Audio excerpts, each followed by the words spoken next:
Hey guys, it's me, Brian of Mortar and Pestle, and today, gagawa tayo ng chocolate marbled na vanilla muffins. Very moist and perfectly sweet at pinabongga pa ng chocolate marble design on top ay siguradong level up ang ating vanilla muffins. Sobrang dali lang gawin, bukod sa masarap ay very pleasing din sa mata. Kaya naman tara, gawa na tayo.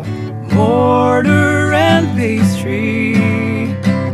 Unahin na natin i-prepare yung ating dry ingredients. So sa isang bowl, sift natin all together yung ating 1 3/4 cups ng all-purpose flour, 1 teaspoon ng baking powder, half teaspoon ng baking soda, and 1/4 teaspoon ng salt. Sift natin sila all together para matanggal yung lumps and whisk natin sila to combine.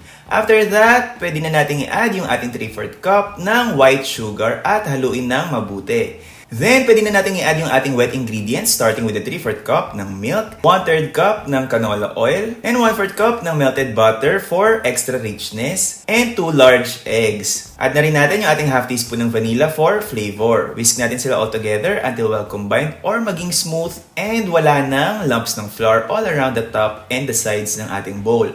Kapag ganyan yung kanyang consistency, pwede na tayong mag-set aside ng around 2 tablespoons of this mixture pang-decorate natin later on top. Set aside muna natin yan and then yung ating remaining batter ay pwede na natin i-scoop sa ating muffin tin. So meron tayo ditong 3 ounce na cupcake liners. So overall, nakagawa tayo dito ng 8 na muffins. Then yung sinet aside naman natin ay lagyan natin ng 1 tablespoon ng cocoa powder and haluing mabuti until smooth and well combined. Then gradually add tayo ng ating 1 1/2 tablespoons ng milk until maging medyo runny yung kanyang consistency and smooth. So haluin lang yan natin ng maigi. At kapag ganito na yung kanyang consistency, pwede na natin siyang i-transfer sa piping bag. At magupit tayo ng super maliit lang na butas sa dulo. Then pwede na tayong mag-pipe ng swirls all around the top ng ating muffins bago natin sila i-bake. So iikot lang natin siya dyan na parang katol. Then gamit ang toothpick ay i-glide lang natin siya papasok to create this design. After that, yung ating mga empty cavities ay lalagyan natin ng water for even baking para talagang pantay pa rin ang pagkakaluto nila sa oven. Then, pwede na natin silang i-bake sa preheated oven at 170 degrees Celsius for around 20 minutes. Palamigin lang natin sila completely.